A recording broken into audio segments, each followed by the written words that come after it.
Good afternoon. This is your host Trevor on another episode of New York Podcast.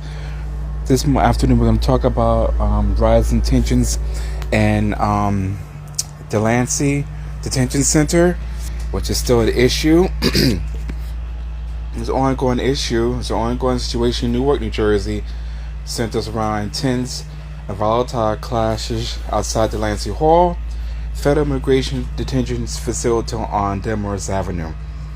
The unrest has escalated significantly over the past week, leading to enforcement of an indefinite nightly curfew of 9 p.m. to 6 o'clock a.m. by New York Mayor Ross Baraka. And it's what is driving the issue is the hunger strike.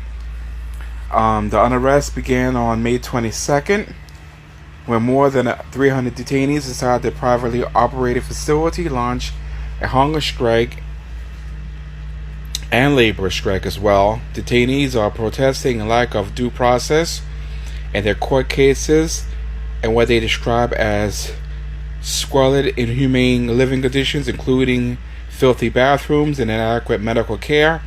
Advocates allege that the prison firm managing the site has retaliated against striking detainees by shutting off water, cutting access to commissary accounts, and keeping the lights on 24/7. This is crazy.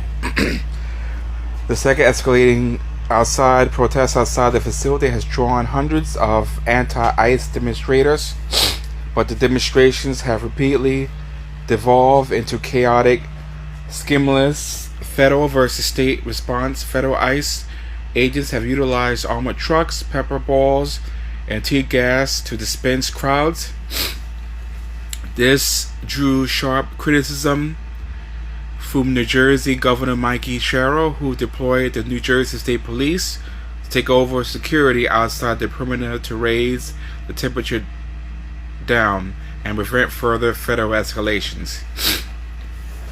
The clashes and injuries continue. Multiple violent episodes have occurred, including a high-profile incident where a protester leg was run over by an 18-wheeler truck during a scuffle with federal agents. High-profile politicians, including U.S. Senator Andy Kim, reported being hit with pepper spray while inspecting or demonstrating at the site.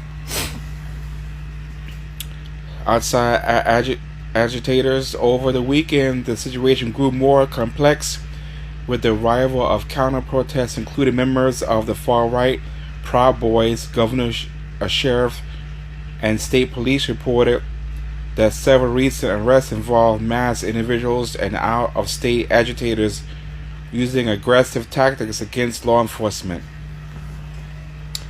The federal stance, the Department of Homeland Security, DHS, has completely denied accusations of subprime conditions or hunger strikes inside Delacey Hall, calling the claims categorically false, smears driven by sanctuary city politicians that are inciting public riots. Me personally, I doubt that's the case. I'm pretty sure a lot of these things are happening.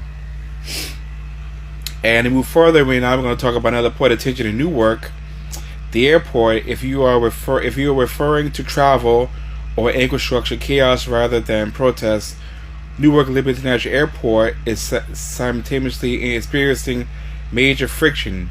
DHS Secretary Mark Wayne Mullins has threatened to halt the process of international travelers at Newark Airport as leverage into ongoing sanctuary city, despite dispute with New Jersey officials. This comes alongside existing flight delays caused by air traffic controller staffing shortages and critical runway constructions. I think that's nonsense, because why are you going to put innocent people who have nothing to do with this, make it more inconvenient for them to get where they have to go because of this issue? This is clearly something that should be dealt with, on a more private matter. But if you have any comments, please like, share the comments, tell your friends about us. Also, don't forget to follow us we have our own YouTube channel, New York Podcast. Also, subscribe to us on Spotify. And also, you can search us in the Google search engine at New York Podcasts. Again, this is your host Trevor. To the next story. Have a great day.